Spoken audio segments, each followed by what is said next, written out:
Com vocês, Geisa e convidadas.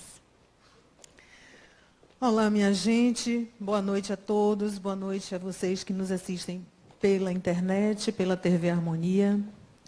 É uma alegria estar com Núbia e com Nil Fidelis, duas pessoas muito queridas, não somente minha, mas muito queridas na casa, mas além de muito queridas, elas são muito competentes.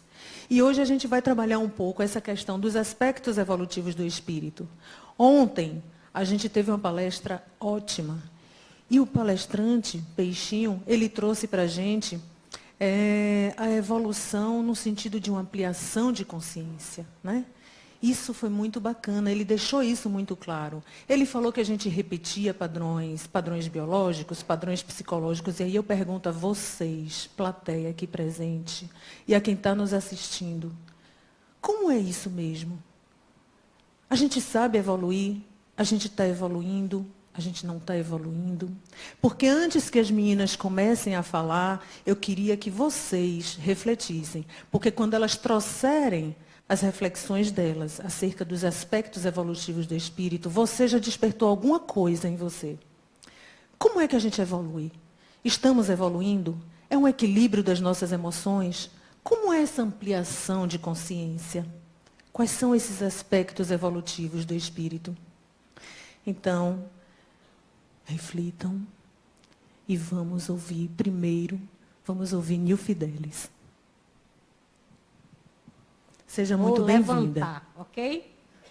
Quem não sabia disso, né? Eu estou aqui agoniada querendo levantar também. Eu perguntei a Gê, minha filha, eu vou ficar sentada ou eu vou ficar em pé? Você escolhe, então eu vou ficar em pé. Não é? Vou Você ficar escolhe? em pé para que nós possamos pensar um pouco. Ontem eu ouvi Peixinho dizendo que eu vi um comentário, não foi? De que existe um reino especial, né? Que é o rei. Como é o nome do reino? O reino mulheral.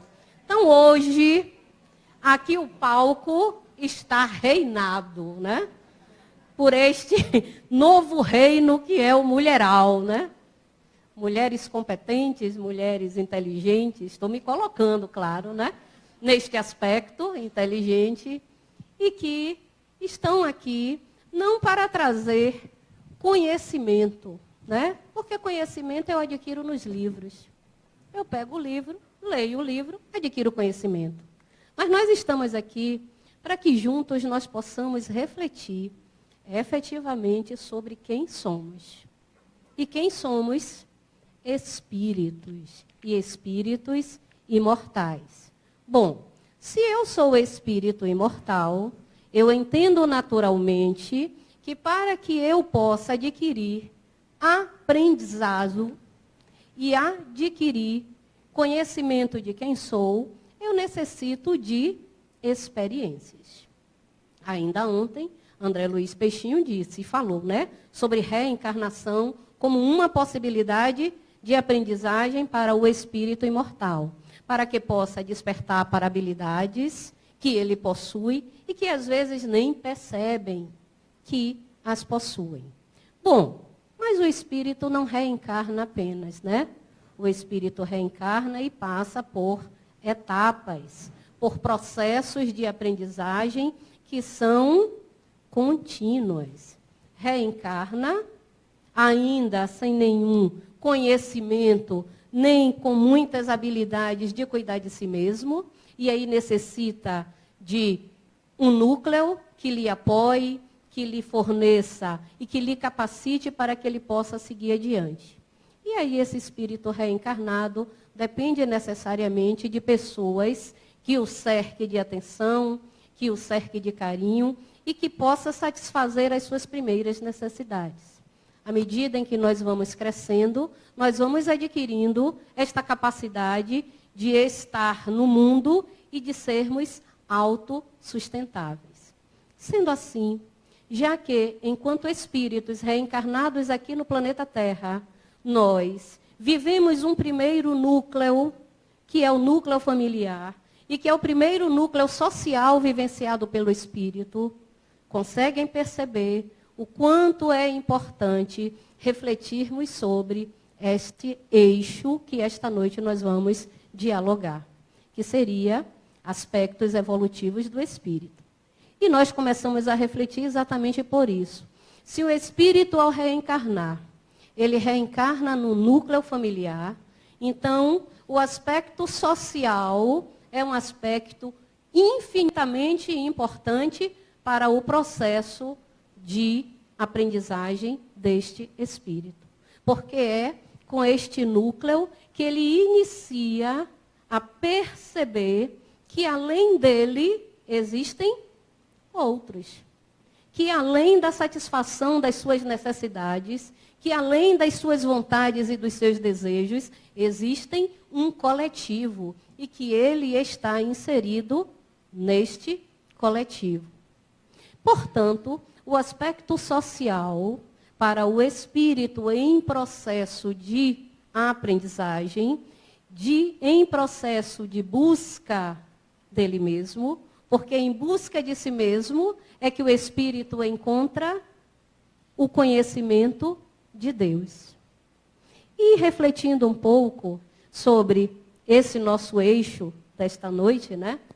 Eu pensava que ele tem uma associação muito profunda com o livro terceiro do Livro dos Espíritos, que trata exatamente das leis divinas, que trata exatamente desta nossa convivência conosco, desta nossa convivência com o trabalho, desta nossa convivência com o progresso, da convivência da reprodução, da convivência da conservação, da destruição, da liberdade, da sociedade, da igualdade, do aspecto da justiça, do amor e da caridade. Portanto, este eixo temático que nós estamos desenvolvendo esta noite, ela guarda uma relação direta com o livro terceiro do Livro dos Espíritos, que trata das leis naturais. E esta terceira parte do Livro dos Espíritos, ela vai da questão 614 até a questão 919, onde Allan Kardec questionava os espíritos e os espíritos respondiam de forma direta aquilo que era questionado. E uma das coisas mais importantes, no meu ver, deste conjunto de leis, é quando Allan Kardec pergunta aos espíritos aonde estão gravadas as leis de Deus. Vocês recordam qual é a resposta dada pelos espíritos? Aonde? Na consciência. E aí, por muitas vezes nós pensamos que os espíritos falavam da consciência física, desta que nós estamos vivendo nesta encarnação. Mas, na verdade, a resposta era muito mais profunda. Porque a consciência falada pelos espíritos era aquela que tem resguardado em si todas as leis divinas. E nela nós temos pelo menos 10 leis que nós temos conhecimento. Só não sabemos ainda nos apropriar delas. E o eixo que eu vou conversar um pouco e trazer elementos para que nós possamos refletir é, inicialmente, o tecnológico. E parece provocação, viu? Vocês conseguem viver hoje sem energia? Conseguem ou não conseguem? Sejam sinceros. Vocês vivem sem energia elétrica? Porque quando acontece de um pane, não é? Falta energia, nós saímos do sério. Pois isso aconteceu comigo hoje. Foi. Me arrumei toda para vir encontrar com vocês. E na hora que eu estava saindo para pegar o elevador, e eu moro no 11º andar, a luz acabou.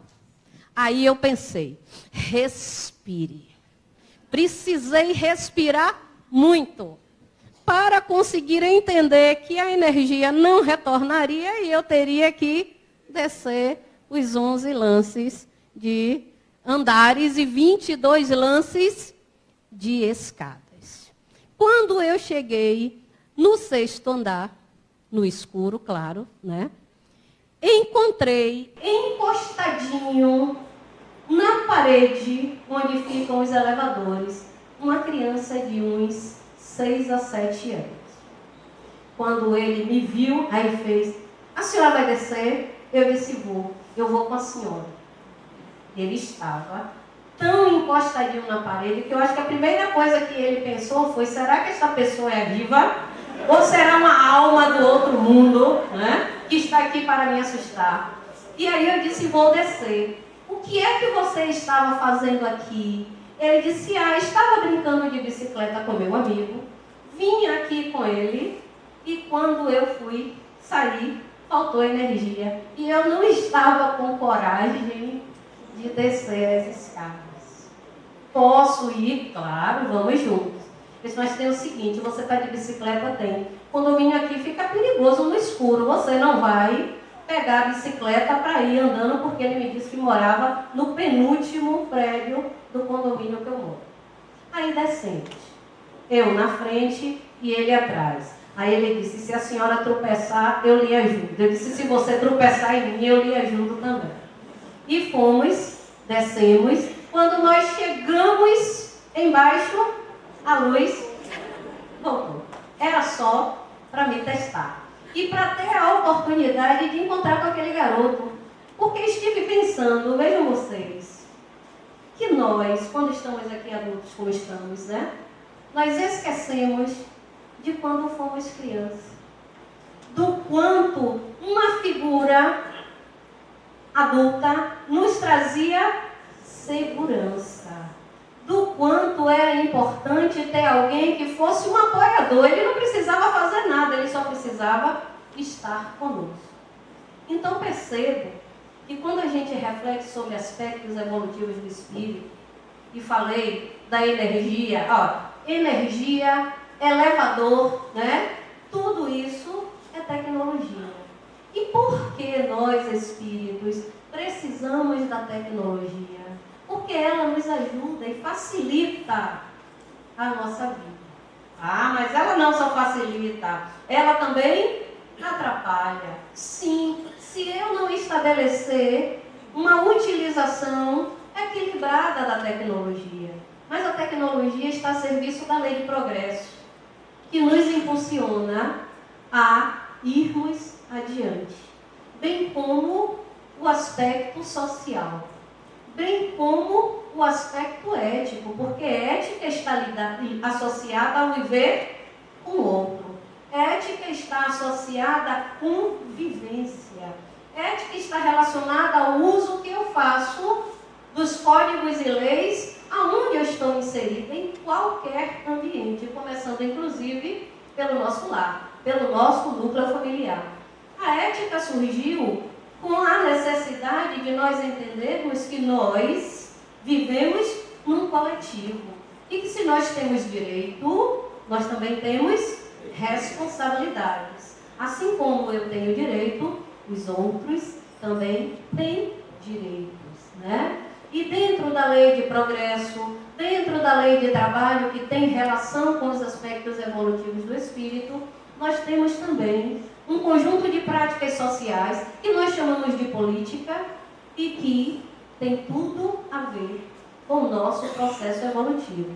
Portanto, esses aspectos tecnológicos, éticos, sociais e políticas guardam uma relação significativa e importante para as nossas conquistas evolutivas. Agora eu vou passar para a minha querida amiga Núbia, para que ela possa fazer as suas reflexões iniciais. Eu já estava aqui assim. Você percebeu, né? Eu senti aqui o bafo quente atrás de mim. Eu senti. Núbia, fique à vontade, viu, Núbia? A casa é sua, viu? Ok. Sentadinha, em pé. Boa noite. Boa noite. Gente, Nil trouxe alguns aspectos evolutivos, né? A questão social, política, tecnologia, a ética, como aspectos que permeiam, que têm a ver com o processo evolutivo do espírito. Mas tem mais. Não dá para pensar falar dos aspectos sem, por exemplo, trazer a questão psicológica. Neil, quando traz, por exemplo, a questão das leis morais, a gente pode, neste momento, avaliar ou pensar sobre a nossa maturidade psíquica. Nós ainda precisamos de leis? Para que existem as leis? Há uma necessidade nossa, no nosso processo, de que haja uma lei para definir um comportamento, ou a gente já está avançando para ter uma compreensão e uma integração da ética, desse convívio social, né, de Deus, da presença de Deus em nós. Então, quando a gente traz o aspecto psicológico, ou seja, a gente vai para a psicologia tradicional. O que a psicologia tradicional, entre outros aspectos, verifica? Né? Abrange o estudo do comportamento, do funcionamento da psique. E a gente traz aqui, numa visão espiritual, a psicologia do espírito. Ou seja, de que forma nos expressamos? De que forma o espírito se expressa? Como ele processa essas experiências que Neil trouxe no início da fala? Como é que você processa essas experiências? Como você guarda? Como você acessa? Como você atualiza sua dinâmica psíquica? Então, o aspecto psicológico, ele auxilia, ele faz parte do processo evolutivo. É o nosso processo de atualização, como lidamos com a vida. E não a vida apenas aqui e agora, com a nossa vida enquanto espírito. Faz sentido? Um outro aspecto muito importante é o espiritual. Aí você pode levar a reflexão, diz assim, aspecto espiritual? Mas se eu sou espírito, avaliar o aspecto espiritual poderia até ser um contrassenso, já que ele é o todo, é a minha dinâmica de expressão. Mas aqui, esta abordagem, eu trago para vocês aproveitarem, para refletir como você lida com o aspecto espiritual. Porque é comum a gente tratar o espiritual de uma forma divina. É preciso se perceber espírito e perceber que cada ato, beber água, andar, falar, estar aqui, é um ato espiritual. Então, aqui é uma reflexão sobre maturidade, correlacionada com a maturidade psíquica, vem a maturidade espiritual. Quer ver uma coisa comum? Às vezes, algumas pessoas dizem assim, não vou mudar não. Eu sempre fui assim, né? Fulano que se adequa, ou seja, se quiser que se adeque à situação. E conta como vantagem. Gente, tem que olhar o caso concreto. Porque em determinadas situações, perfeito, autodeterminado, né? Perfeito ali no que se quer.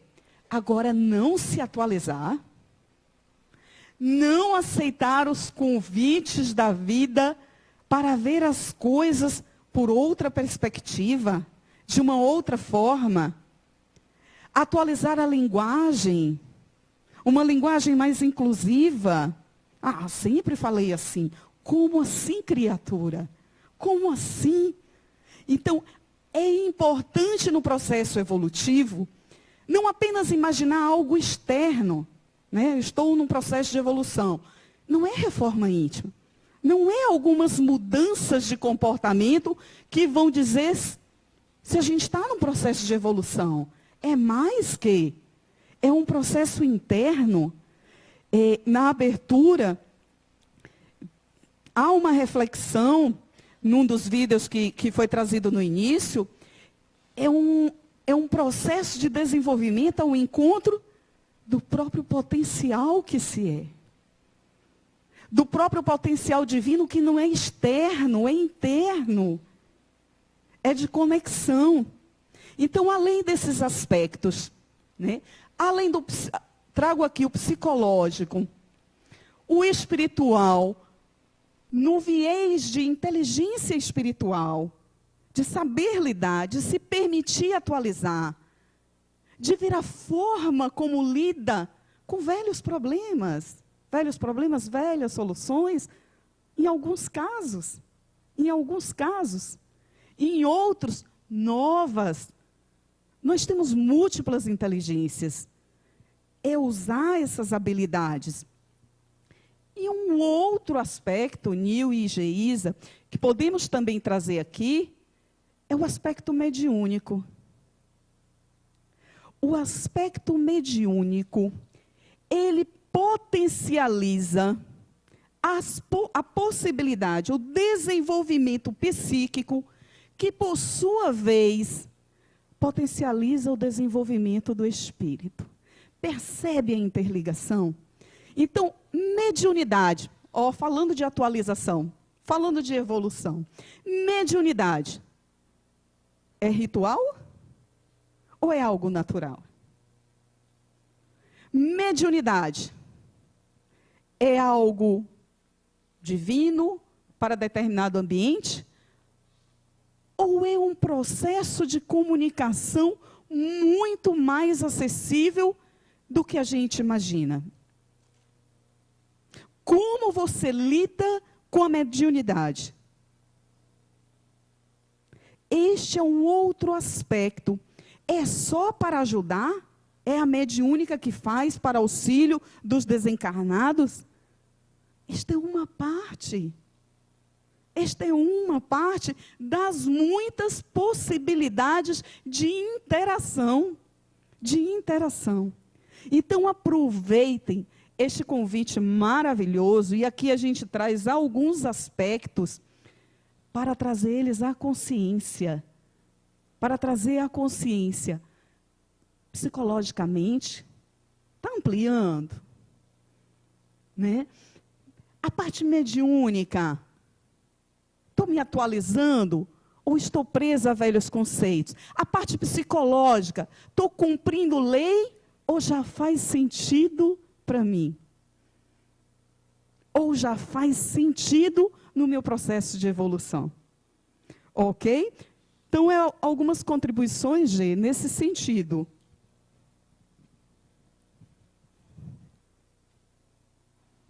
Falei que essas meninas são as meninas desse Centro Espírita Harmonia e dessa ULE, dessa casa. Algumas falas de vocês me inquietou um pouquinho.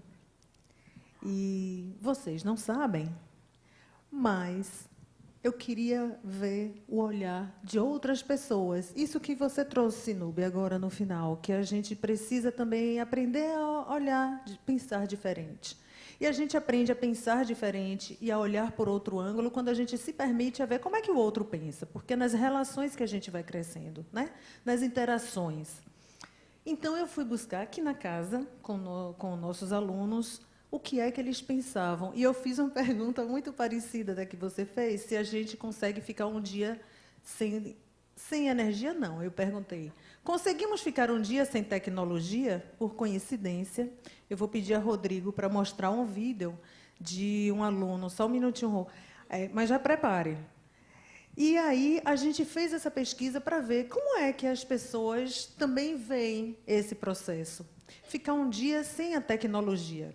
Vocês conseguem ficar um dia sem tecnologia? Sem pegar no celular? Sem usar o micro-ondas? Sem ligar a TV? Né? E incomodou. Incomodou. Sobre um aspecto da tecnologia. A gente vai ver esse vídeo, mas eu queria dizer assim, eu fiz uma pesquisa porque eu também gosto de ampliar, né? A ampliação. A gente vai ampliando em conhecimentos, uma hora a gente consegue ampliar também a consciência. Mas se a gente foca que somos espíritos imortais, a gente passa a ver as coisas com o olhar de espíritos imortais que somos. E aí, eu peguei no site da Anatel e do IBGE, que das 7 bilhões... Não, esse aqui eu peguei de um site internacional. Dos 7 bilhões de pessoas no planeta, 6,9 são proprietárias de uma linha móvel. Ou seja, agora, olha no Brasil. São registradas 235,7 milhões de linhas de celulares, dados da Anatel de fevereiro de 2018, para uma população de 208 milhões de habitantes. Informação do IBGE. Sabe o que significam isso? Sabe o que significa isso, minha gente? Significa que nós temos 112,98 celulares para cada 100 habitantes. Nós temos mais celulares do que pessoas. E olha que você está falando só de um dos aspectos Né? da tecnologia. Um dos aspectos da tecnologia que é... Eu quis pegar esse, por quê? Porque o micro-ondas está lá em casa, mas o celular vai comigo para todos os lugares ou não vai? Vem para o centro, vai para a igreja, vai para a feira, vai para tudo quanto é canto. Né? O celular, a gente estava ali, a gente ouviu o celular tocar, eu falei, acho bom a pessoa se tocar, que o celular está tocando. A tecnologia está chamando. A tecnologia está chamando. Então, vamos ver o vídeo, Rodrigo, pode botar. Eu consigo passar 24 horas longe da tecnologia.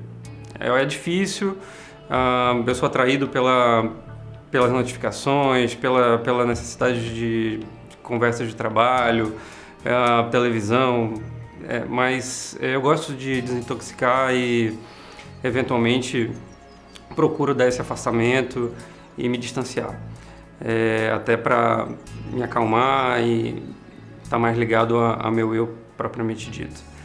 É difícil, mas eu gosto de fazer isso, eventualmente. Pois é, ele usou a expressão desintoxicar, vocês concordam? E ficar com o seu próprio eu. Hoje já existe uma patologia chamada nomofobia. Vocês conhecem?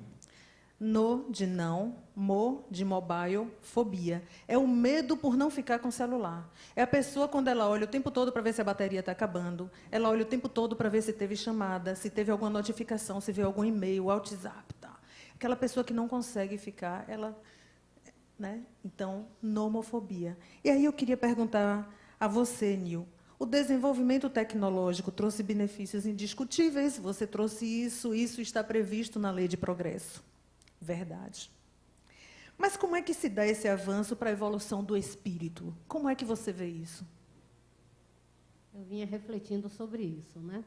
Até essa colocação do celular, dessa nossa dependência com o WhatsApp, né? Quando teve aquele dia, teve mais de uma vez que deu um problema e o WhatsApp não funcionava, muitos de nós buscou uma nova ferramenta, porque o importante era continuar conversando, né? Sem parar, porque já que o WhatsApp não funcionava, tinha que ter uma ferramenta que nos auxiliasse para isso.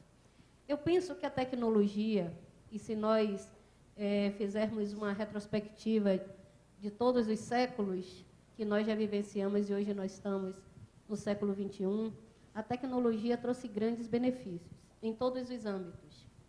No âmbito médico, no âmbito administrativo, no âmbito das engenharias, da própria psicologia, e traz sim, porque nos coloca sempre criando a possibilidade de exercitarmos a nossa capacidade de raciocínio, a nossa capacidade emocional.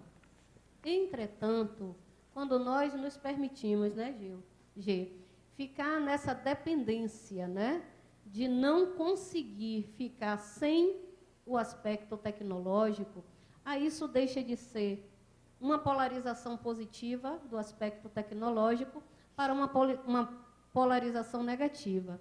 Mas a problemática não está na tecnologia, porque a tecnologia é neutra. A tecnologia está a serviço do ser humano, a serviço e para beneficiá-lo. Mas quando nós, aí é um aspecto, né, no DCU, emocionalmente infantil, dependemos, né, é uma ferramenta de autossustentação, porque eu não consigo ou não consigo viver comigo, Então, eu preciso daquela bengalinha, que é o aparelho, ou tenho que estar conectado no Facebook, né? Aqui no início, no início da atividade, não foi? Já tinha começado a passar no YouTube, né? Já estávamos no Facebook. Quantos de nós estavam assistindo o coral cantando pelo celular? E aqui presente. Sim, aqui. A gente viu, né? Aqui nós estávamos no salão. observando isso. Ia trazer justamente assim, a importância do aspecto psicológico. Como você lida com isso? Exatamente. Né? Nil trouxe aí muito bem colocado. Não é a tecnologia, é como você lida com ela. Né? A maturidade de usar ela no processo de evolução para aproximar, para obter mais informações. Comunicação rápida, mas, ao mesmo tempo, saber lidar com esse desprendimento, essa não dependência. E você traz a questão da nomofobia, percebe? A questão psíquica. E o nosso aluno respondeu bem. Eu preciso estar com o meu eu. A gente nem se vê. A gente fica numa dependência e numa carência, na busca do outro, na busca, chegou a mensagem, os selfies é uma história, né? Há muitos estudos em torno disso. Que carência sou eu que preciso mostrar um personagem que eu crio, virtual. E como fica a minha vida depois disso, eu sozinha no meu canto, né? Então, isso é uma questão muito interessante. Mas a gente vai avançar para os outros aspectos, porque a noite é curta. É uma criança. Bota o outro vídeo, Rodrigo, por favor. Eu acho que várias circunstâncias levam a pessoa a se corromper. Eu acho que a gente precisa avaliar primeiro as necessidades e a história de cada um. Né? Na verdade, não se corromper, na minha opinião, é uma atitude ativa. A gente tem que estar o tempo todo se vigiando para não tomar o caminho mais fácil. Porque a sociedade, o mundo, sempre induz a gente a acabar buscando certos atalhos que, se a gente não estiver atento, a gente acaba extrapolando essa barreira do ético e do moral. Pois é, Vitor fala de uma atitude ativa. De fato, e eu anotei aqui, a questão do nosso cérebro. Às vezes a gente acha que determinada coisa é absurda. Você refuta, você rechaça. Mas o nosso cérebro tem uma propriedade chamada plasticidade. E a gente entra no processo de habituação. Quando aquilo se repete muitas vezes e se torna comum, na psicologia se chama habituação. E nós acostumamos. E aí vem o que Hannah Arendt chama de banalização do mal. E aí vem que a gente não percebe, não se dá conta. E lá vai a gente cometendo erros que, quando ainda pensávamos sobre, a gente condenava. A gente rechaçava, a gente achava absurdo. Mas, com habituação e de tanto ver. E aí eu pergunto para as duas, como é que nós devemos lidar com isso? Olha o nosso país como está. Olha, e aí a gente vê, é somente lá e aqui debaixo do nariz da gente. E quando a gente quer dar um jeitinho, porque eu não quero pegar aquela fila, porque eu não quero aguardar uma senha, porque, né? Então eu queria ouvir vocês duas. Como é que a gente educa os nossos filhos? E aí eu queria que a gente ampliasse essa nossa conversa para os aspectos psicológico, social, ético. Ok. Interessante essa colocação de Vitor, e ele colocou uma coisa que eu achei bem interessante, que nós precisamos nos policiar, né? Porque, às vezes, nós condenamos a atitude externa e replicamos esta atitude que condenamos dentro de uma naturalidade, porque quando é comigo, eu sou um espírito em processo evolutivo. Então, eu tenho o direito de errar, eu tenho o direito de me equivocar, eu tenho o direito de realizar ações que eu considero eticamente ou moralmente ineficazes. E isso, quando eu estou lidando apenas comigo, né, já é um elemento limitador no meu processo evolutivo.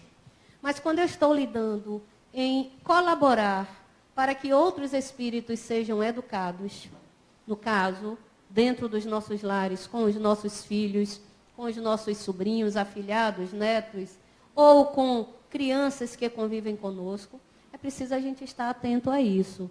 Que aquilo que eu banalizo, né, Núbia, se torna algo comum. E a criança, como o André Luiz ontem falou, ele repete, né, aquilo que ele está vendo. Então, no lidar com a criança dentro desses aspectos, nós temos que atentar. Porque aquilo que ele vê, a ação que ele presencia, é muito mais eficaz como elemento educativo do que as palavras bonitas, do que aquilo que eu falo e que eu não ajo. O que é que você acha, Núbia? Me recorda abordagens contidas, né, no Livro dos Espíritos, e aí até mais especificamente quando a gente fala de reencarnação. Na verdade, o nosso processo ele tem um objetivo individual, de evolução nossa, e um social. Então, a gente faz essa troca, mas a gente é parte também dela. Então, ao nosso processo, ao processo de evolução do espírito e à minha participação, à sua participação na construção da sociedade que você quer. No processo de desenvolvimento da comunidade que você vive. E isso pode ocorrer de várias formas. Então, a nossa ação, ela nunca tem um impacto apenas nosso. Não. Ela sempre tem um efeito no entorno, na forma como a gente vive. Então, atualizar padrões,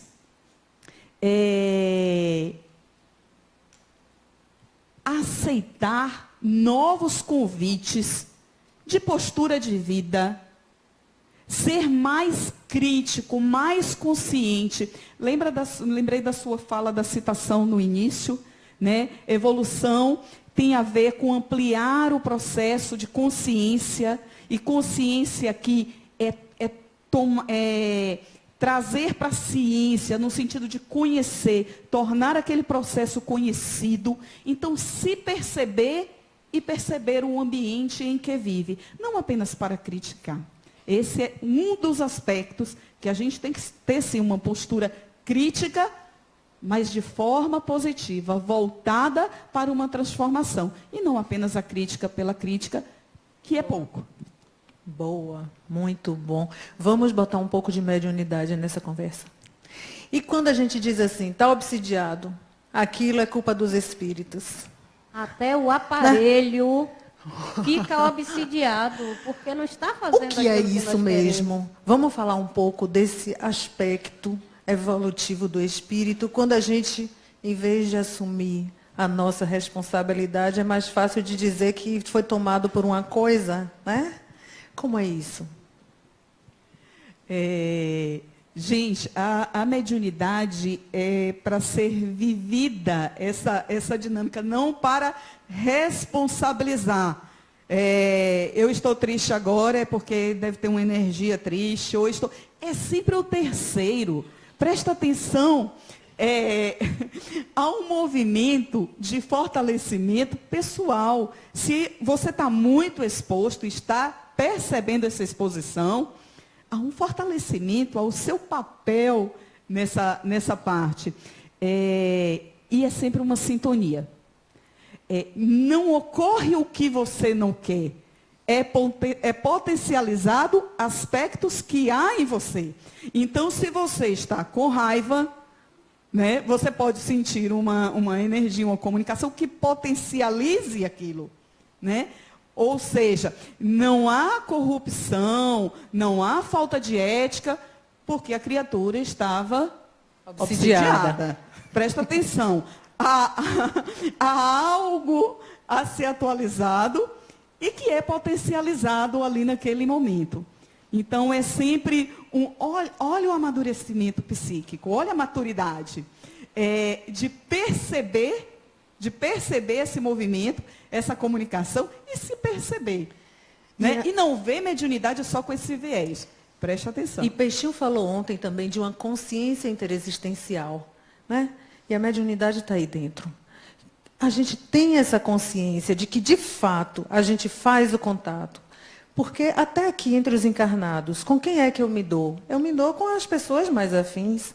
Eu me dou com as pessoas que têm os pensamentos que casam com os meus. Esses eu ando mais próxima e mais vezes, não é assim? Então tem essa consciência também interexistencial e a mediunidade entra nisso aí, né? A mediunidade ainda é vista muito no aspecto religioso, Sim. de uma influência comportamental.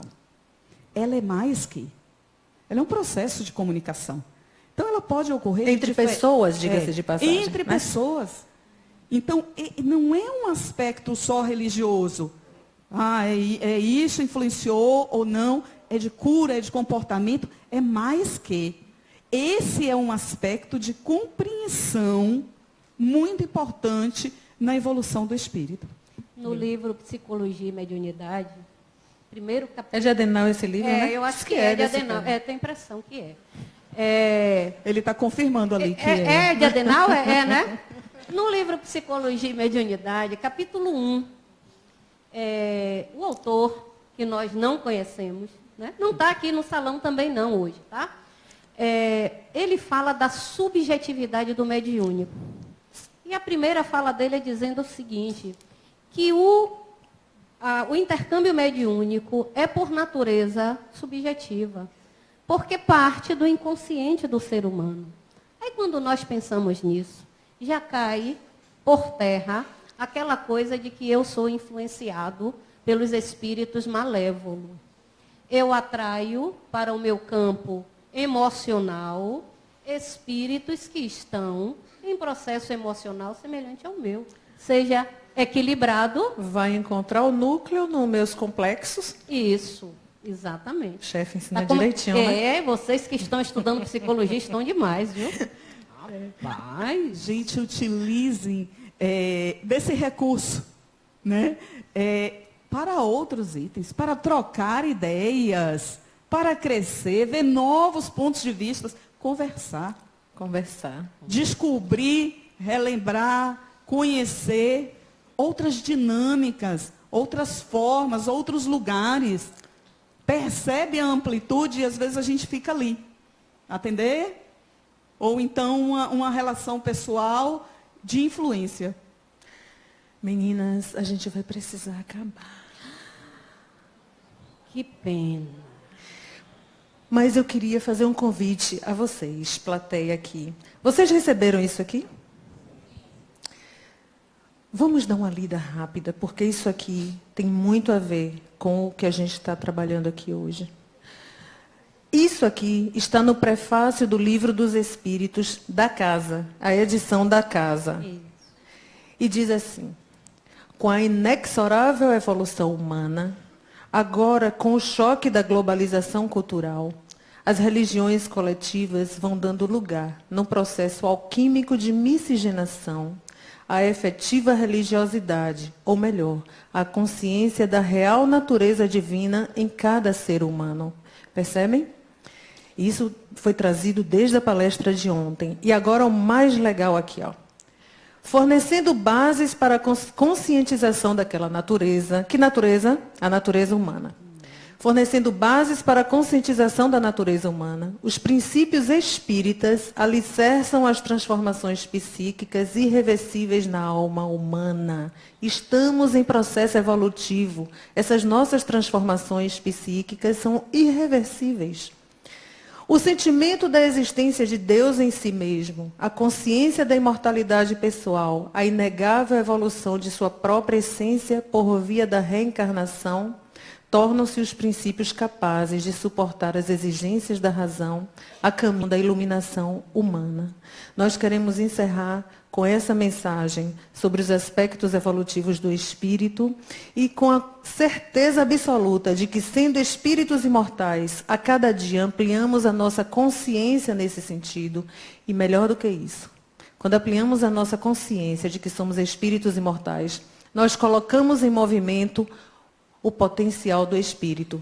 Quando Jesus, lá, quando ele esteve aqui encarnado entre nós, se revoltou e nos chamou de raça de incrédulos, foi por quê?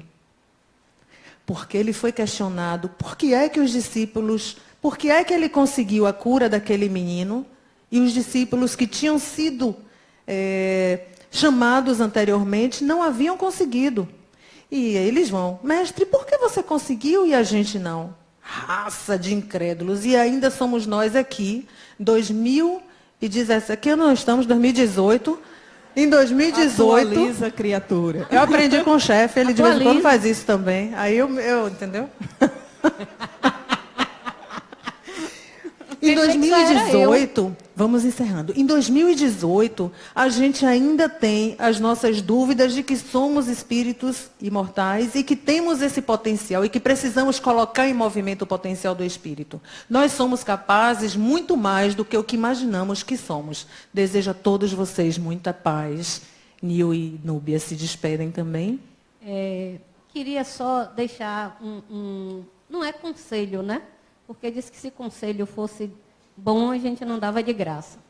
Mas, assim, com relação à utilização da tecnologia, quando estivermos juntos no social, com pessoas com quem nos afinizamos ou não, vamos procurar guardar o danado do celular, para que nós possamos manter aquele contato com o outro ser humano, porque é no contato com o outro ser humano que nós desenvolvemos a habilidade da convivência e dos interrelacionamentos saudáveis. Muito obrigada pela oportunidade e muita paz para todos nós.